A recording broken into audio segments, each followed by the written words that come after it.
Welcome, everyone. We are so glad you are joining us. My name is Dr. Natasha Falahi, the Sensitive Doctor. I am very excited to introduce our special guest today, Dr. Judith Orloff. She is a psychiatrist, an empath, and a New York Times bestselling author of the Empaths Survival Guide. As an intuitive healer and member of the UCLA clinical psychiatric faculty, Dr. Orloff synthesizes the pearls of traditional medicine with leading edge knowledge of intuition, energy, and spirituality. Dr. Orloff, it is a great pleasure to have you joining us today. Welcome. Thank you so much. I'm excited to be speaking to you. Yeah, I'm really excited to be speaking to you. I'm a big fan of your work and I have your book, and I definitely identify as an empath. And I know you do too. And I'm really curious how you got into the work that you do. I'm an empath, both an empath and a psychiatrist, and I combine my traditional knowledge, which I so value in medicine, in my years of training as an MD, and then my psychiatric residency and internship in internal medicine. I combine all of that with being an empath. And I think I experienced being an empath just as a young child, where I was very sensitive and open, and I would pick up things from my environment. And I couldn't go into shopping malls or crowded places because I would go in feeling fine and walk out exhausted or with some ache or pain I didn't have before. And so I didn't realize that as an empath, I was an emotional sponge, and I was absorbing a physical sponge, absorbing what was going on in those crowded places. And so my mother said, "Oh dear, you just don't have a thick enough skin," implying there was something wrong with me. And so I grew up ashamed of these abilities. And it was through the mentorship of Dr. Thelma Moss at UCLA and other angels who've come into my life who told me that to be whole, in order to feel that wholeness and be on my healing path, I had to integrate my empathic, intuitive abilities with my whole being. And then I had a dream that told me to go to medical school, where a voice came and it said, you need to go to medical school and become a psychiatrist specifically to have the credentials to legitimize intuition and empathic abilities in medicine. So that was the short story of how I got in. And then one class became 14 years of medical training. And I write about this, my own story of combining medicines, mixing medicines in Second Sight, which is my very first book. That's amazing. Yeah. And I think you have been such a huge voice for people who feel sometimes that they've been dismissed, and, to really legitimize that experience that we're having as empaths. And I think that's really, really amazing and really powerful. And, I think something you brought up too is that empaths are really prone to exhaustion and sensory overload. And I think that's a lot of what you help people with to teach, just really how to address that overwhelm and burnout, right? So why is it that empaths feel so exhausted or anxious or physically ill? Well, I think as empaths, we're wired a bit differently than other people, where we're holding something in our hand. It's like holding it with 50 fingers instead of 5. So we feel things. Empaths are feelers and sensors and knowers, and we feel the subtle energies in the world, the energies that people give off, not just what they say, not just how they look, but actually the energy that people give off. We can sense them when we're close to the person, when we're 15 feet from the person, and even at a very long distance. We can sense energies of people. We can go into environments, houses, stores. If you're looking for a new place to live, you can feel the energy there. And you can feel, does this feel right? Does this feel off? Does this feel like a higher vibration or lower vibration? Empaths can feel all that. So there's a lot of feeling going on. And that's why empaths tend to get exhausted, because they're just feeling their world and they're not given the strategies like the ones I portrayed in the Empath Survival Guide to learn how to set boundaries, to learn how not to absorb everything. You could observe, but not absorb. And so that's really important. Yeah, can you tell us a little bit more about that? Like, how does an empath stop absorbing those emotions and physical symptoms of others? Or is it not about stopping that, but, a different technique or process in which, like you mentioned, the Yeah, boundaries? great question. I think it's not so much as stopping it as having a choice about how you want to respond to certain things. There are certain environments I want to be wide open. When I'm walking in nature with the flowers and the trees, I want to be wide 100% open because I love that energy and I want to take it in my body. But if I go to a crowded place or I go shopping, which I don't like, food shopping with all the people, I hold my energy in and I keep a bubble around me so that I don't absorb. I have a choice in that environment not to absorb. Or with certain people, you might love to be around very positive energy people or heart centered people that you want to stay open and resonate and attune to that. We're like musical instruments, we attune to our environment. Or you might be around, let's say, a family member who's an energy vampire or a narcissist or someone who's going to criticize you or say something to scare you or trigger you. You don't want to be wide open around those people. So you have a choice to set boundaries to stop the sensory overload. The problem that empaths have is that they stay open all the time, which is a big mistake. And it's not an on-off switch, I want to tell everyone. You can titrate it. It's up to you how open you want to be, but you need to practice the self-care techniques in the book, setting boundaries, creating a shield, saying no to people, creating a sense of groundedness and heart within your body so you could come back to your body and get grounded. There are all kinds of things we can do, and I do all the time as empaths. So we don't go on sensory overload because sensory overload is extremely painful. Yeah. And you don't want to go there. Absolutely. I love that. I love how you describe it's not about stopping being an empath. It's about having options. And I think that's been a similar experience that I've had both personally and clinically is, so I studied a lot of functional neurology and there's this idea of brain hemispheres or lobes of the brain and balancing those. And I, at the beginning, feared like, well, if I start balancing my left and right brain or these different things, what if my personality changes? What if I'm not really me? And I think sometimes empaths feel like they have to not be themselves rather than go deeper into the experience and learn how to have those healthy options so they can choose where to be that way. So I'd love to hear from you some of the neuroscience findings explaining that empath experience. Well, the empaths are very, very open, and they're thought to have a hyperactive mirror neuron system in their brains. And the mirror neuron system is an incredible network of neurons that are associated with compassion. And it's theorized that empaths have a hyperactive, meaning the compassion neurons are going all the time. You feel compassion for yourself, for others, for strangers, for homeless, for people you don't know. I mean, it's just on, it goes on and on and on. And as compared to, let's say a narcissist, a psychopath, or a sociopath who's on the other end of the empathic spectrum, where they are thought to have a hypoactive mirror neuron system, meaning they don't have much empathy or compassion. Yeah. They just aren't wired that way. And empaths need to really grasp in their own being that people can be wired different neurologically. Everyone isn't like you. So you can't expect everyone to respond like you. And so that is my prime argument for not getting involved with a narcissist, because they're not going to change because their wiring is different than yours. So they're not capable of empathy and compassion. So you can really read about the mirror neurons, the neuroscience of empathy, and understand it from that point of view. I think it's really useful. And one thing that's fascinating to me too is the dopamine relationship to being an empath, where dopamine is a pleasure hormone. And it's been found that we empaths need less dopamine to feel pleasure and to feel happiness, where we can be reading a book or walking in nature or meditating, some very quiet activities, and our dopamine is flowing.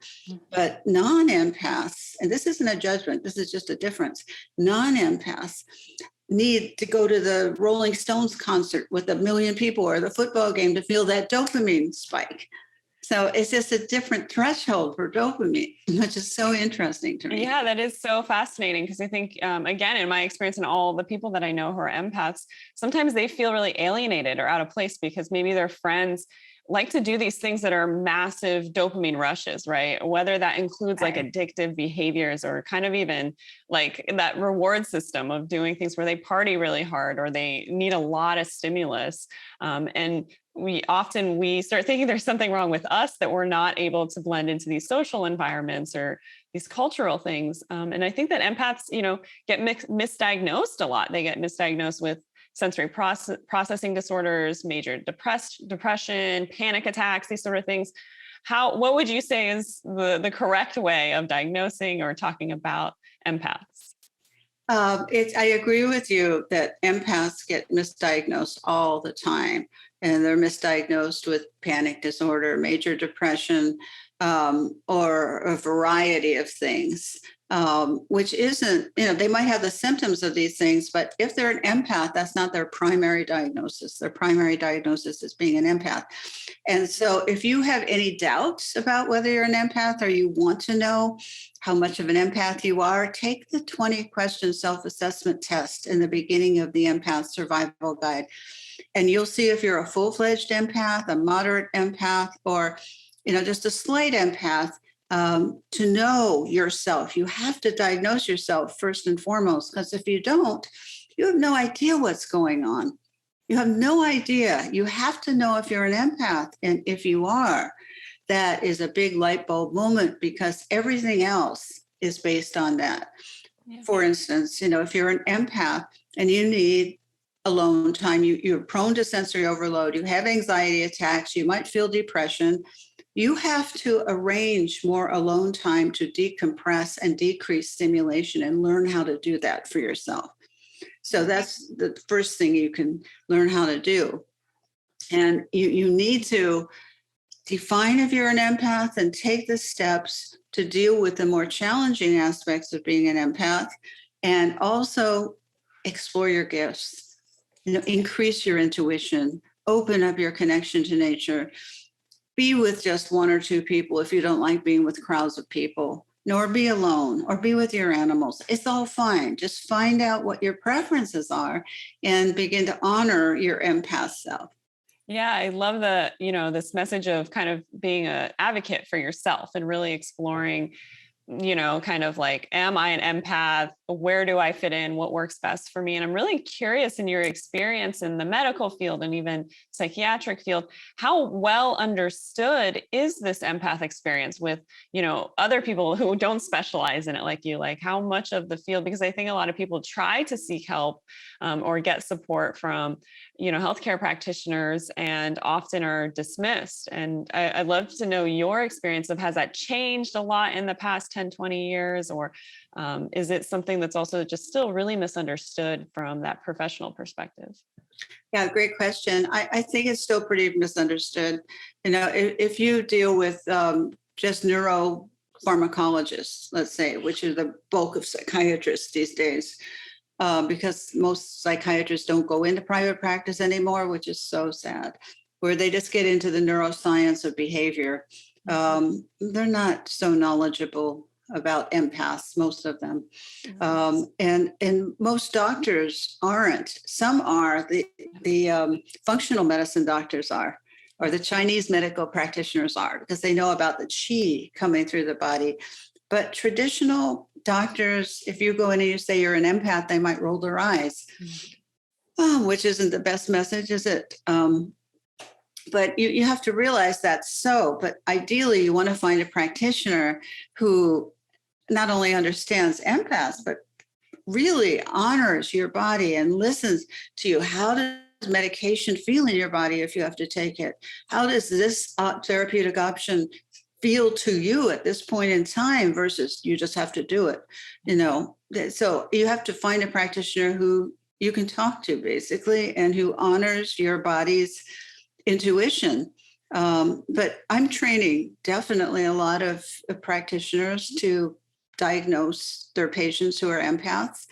And I think more and more will be doing that, because it's just such a thing. There's so many people who are empaths. You've got to deal with the reality that this is how some of us are wired, and it affects our mental, physical, and spiritual health. Yeah, I think that's so fascinating. I mean, I found my way into functional medicine and started for myself and practicing it as well, because I was so failed by that conventional model of just labeling me with all these different disorders. And I think one of the ones that was most painful for me that I hear a lot from people is the word like hypochondriac. If I would go in and try to describe a really, intense experience in my body or my mind, emotions, a lot of doctors would kind of look at me strange and say, do you do this a lot? Like, do you go see a lot of doctors? And they would kind of dismiss me in this way. And that idea of being a hypochondriac, I think, is really pushed onto people who are empaths, because it's like, well, you're blowing this out of proportion, right? And so I think that what you're talking about here, that idea of understanding, if you reframe it as this gift you have in learning how to, use these practices, set these healthy boundaries, you kind of flip that on its head, right? It's no longer that there's something wrong with you, you're a hypochondriac. And so, I'd love to hear some of those ways that you teach people to develop self-protection techniques as empaths and how they can enjoy that gift of sensitivity. Yeah, I just want to say a hypochondriac won't respond to the kind of self-care techniques that I'm teaching. A hypochondriac has to do with fear. Empath has to do with over sensory stimulation. So there are two different kind of motivations between hypochondriac. And hypochondriac is somebody who thinks they have every illness there is. They think, and it's very different than an empath who's just so sensitive that every receptor in their body is open. So it's a different dynamic, but you're right, they're lumped together. And it's such a demeaning thing when a doctor says, oh, you're hypochondriac, or, oh, you're too intense. Or the one they would tell me was, in many empaths, is that, it's you're overreacting to this. You're too intense, you're overreacting to this, whatever this is, or you're the only one who feels that way. So what? Yeah.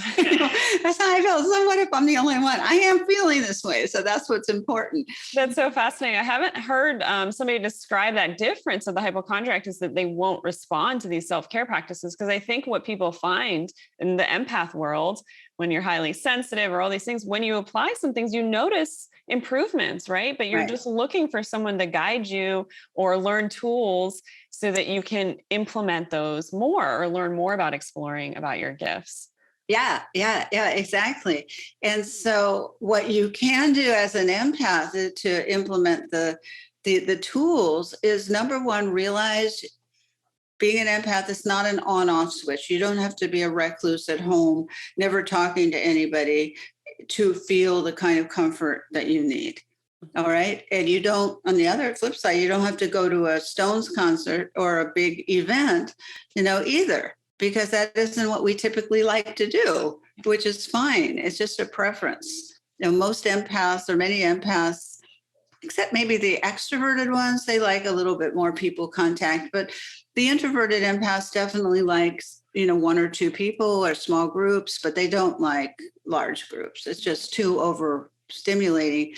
But to make these choices, to tell yourself you can titrate how open you are when you go out in your environment, and that you can observe rather than absorb, which means, empaths are too interested in people. They'll go to the store and look into everybody's eyes and want to know what they're feeling and want to read them. And that is wrong. Plus it's none of your business to do that. You must give people some respect to stay in their own lane.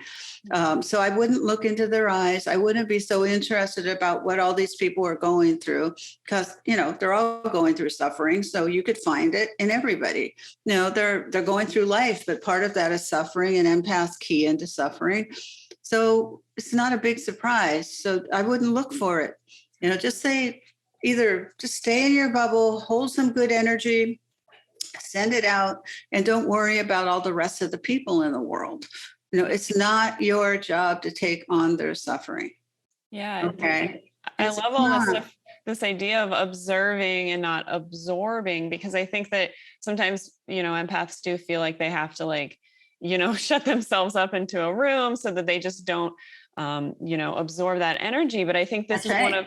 one of the reasons why empaths make such fantastic like artists, creative writers, even healers, though, people who are able to observe what's happening in the world, but learning how to also set up a, energy boundary or something so that you're not taking in the suffering, right? So that you can observe and give back to the world your gifts.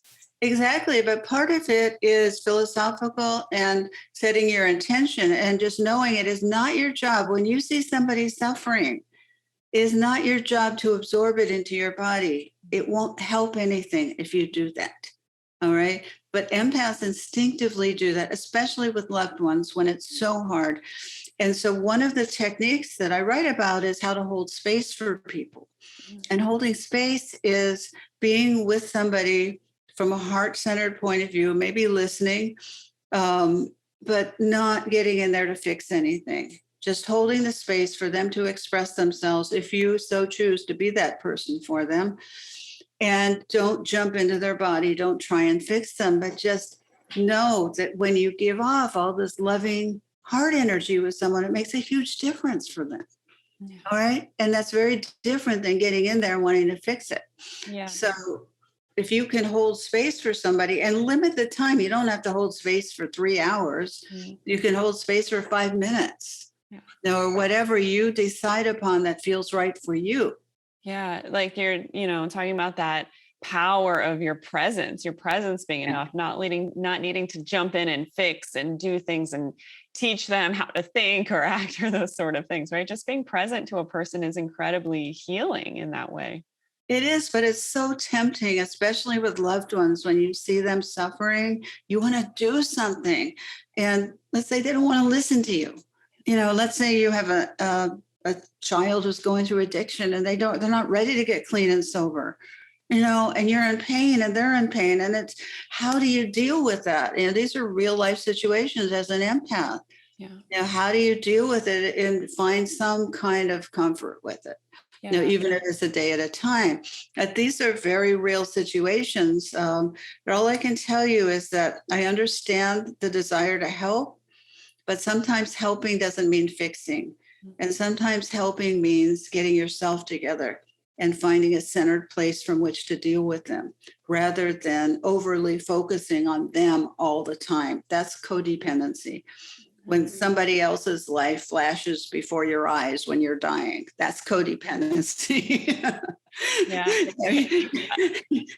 think that's another big issue that a lot of empaths deal with, is that idea of being like so intertwined with another person that you're like, dependent on that experience. And, as opposed to like interdependency or being able to kind of hold yourself, your responsibility, and also be present to another person. It's hard for empaths to get that, but I want to make this point for some reason in this interview, that when you send heart energy to somebody, let's say they're hurting, let's say it's a stranger, and you want to send heart energy to them, you're just sending it out. You're not trying to fix anything in them.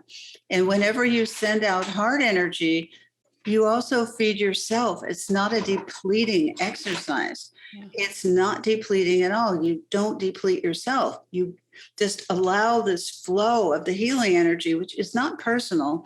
It's something larger that you can tap into. It's a gift to somebody. It uplifts them. It makes them feel a little bit better. Yeah, that's really beautiful. And I think another big question that a lot of people have when we want to hear your perspective on is just, we are in a crazy world situation right now. And on top of that, we're inundated with information and media and visuals in a way that we really haven't been in history, right? And we talk about empaths being so attuned to these senses, right? What we see, what we hear, all of that. And so social media and, television and just instantaneous information all over the place, plus all the crazy stuff happening in the world. Can you help us understand how we can use empathy to cope with this situation?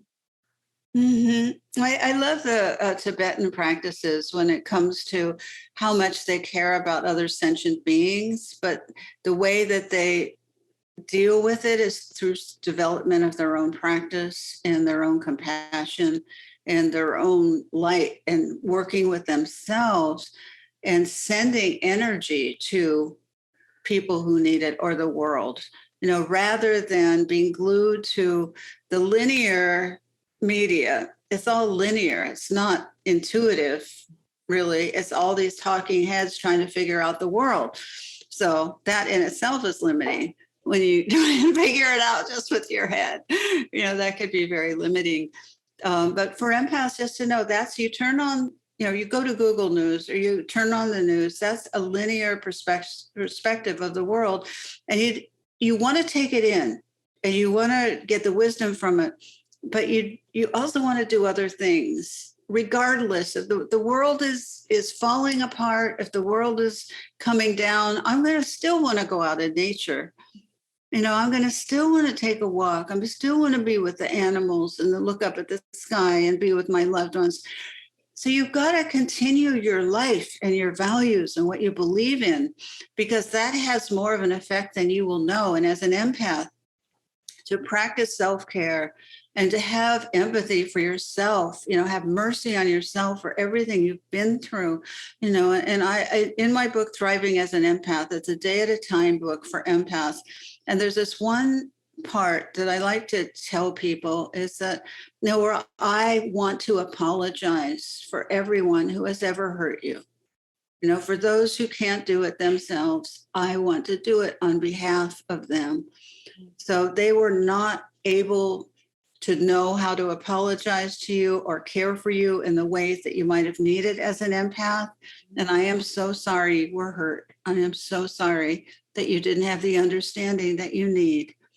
And, I really feel that way. And I hope you can hear my apology on the behalf of all of them who couldn't do it.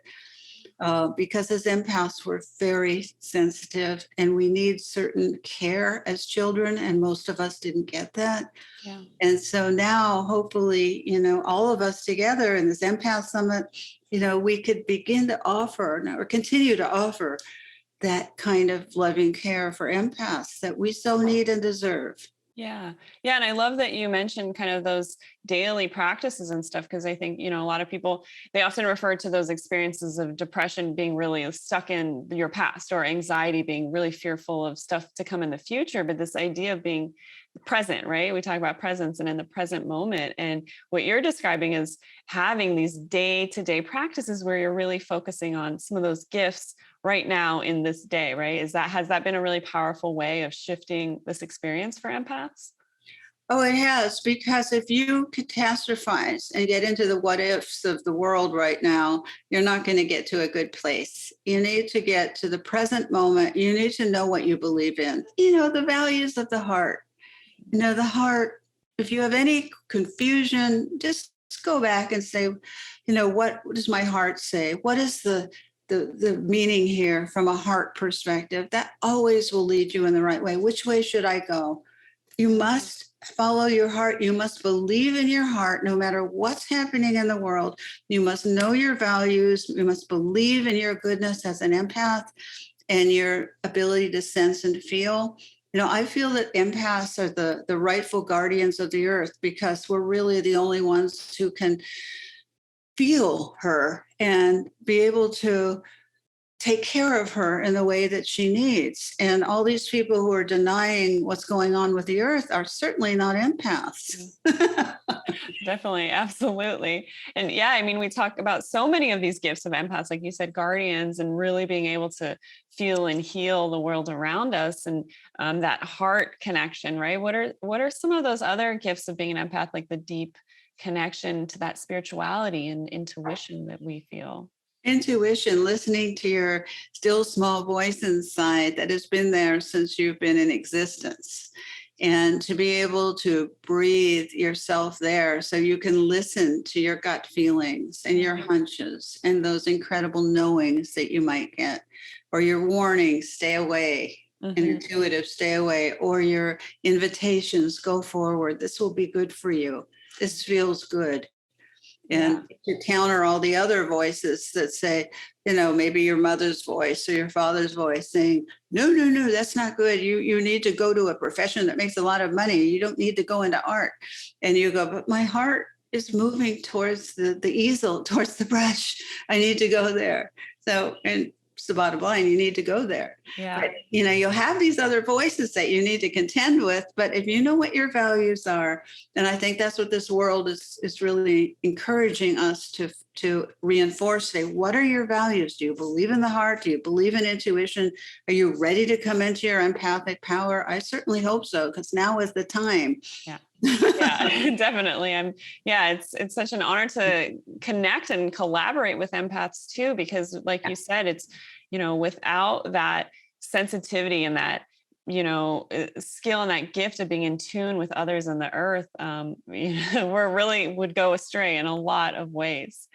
And so for people who, I think a lot of people know you from your book, The Empath Survival Guide, but for people who want to learn more about some of this, go deeper into this understanding, can you share with our listeners ways that they can do that? Is other books you have, upcoming workshops? Yes, Thriving as an Empath is a day at a time book where you practice just one self-care practice a day and you deepen every day. So it's short, but it's a meditation meant for the entire day. And also I have a couple of courses with the Shift Network to lead you through how to be an empath, how to be empowered, how to apply it to specific aspects of your life. And I'm having a new a Shift Network course coming up in a few months that you might want to tap into, which is about empaths and emotional healing, specifically emotional empaths, how to deal with fear, how to deal with disappointment, how to deal with depression. Like we'll go through specific emotions and how to transform them. So that's always exciting to me. So you could check out with the Shift Network about that. And my website is drjudithorloff.com. And you're all invited. There's tons of free material, blogs, videos, empath support page, empath support directory, empath support group. I mean, there's a lot of stuff there. There's a lot of places to connect or learn on your own. And you've been one of those, wells of knowledge for us in the empath community. And given everything we've talked about today, what is one thing you'd like to leave us with today, or some next step that the listeners can take today, in addition to the gems you shared? What's one of the things they can do to start changing their life today? Just take one step forward, being an empath, and make it a tiny step. Don't make it a big step. I love tiny steps, and go slow. Do something that will support your empath nature.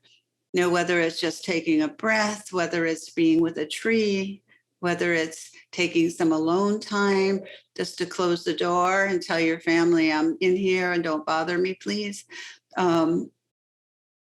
Looking at the sky, just doing one small thing to support your empath nature, and make it small. Don't make it big. Yeah, I think that's such great advice, because sometimes we get so overwhelmed with that perfectionism and that goal. And so starting small is one of the most powerful ways to start. I suggest staying small. I like small. I don't like big. I think and that's awesome, because we can tune into those subtleties, right? And experience subtlety. You want the grain of sand, you can meditate on the rest of your life if you wanted to. And by staying small, I don't mean keeping your spirit small. I mean being so cognizant of the beauty and the energy of the smallest things in your life. That's where the Shakti is. And I don't get too taken away by doing these large transformational things. I'm much less impressed with those than putting one step in front of another. I'm very impressed with that. Yeah, that is brilliant advice and a great thing for us to hold in our space as we move throughout the day. It was such an honor, Dr. Orloff. Thank you so much. It's so wonderful to hear you talk. It's been a very delightful conversation. Yeah, definitely. What a great session with Dr. Judith Orloff. Thank you all for listening. We will see you soon.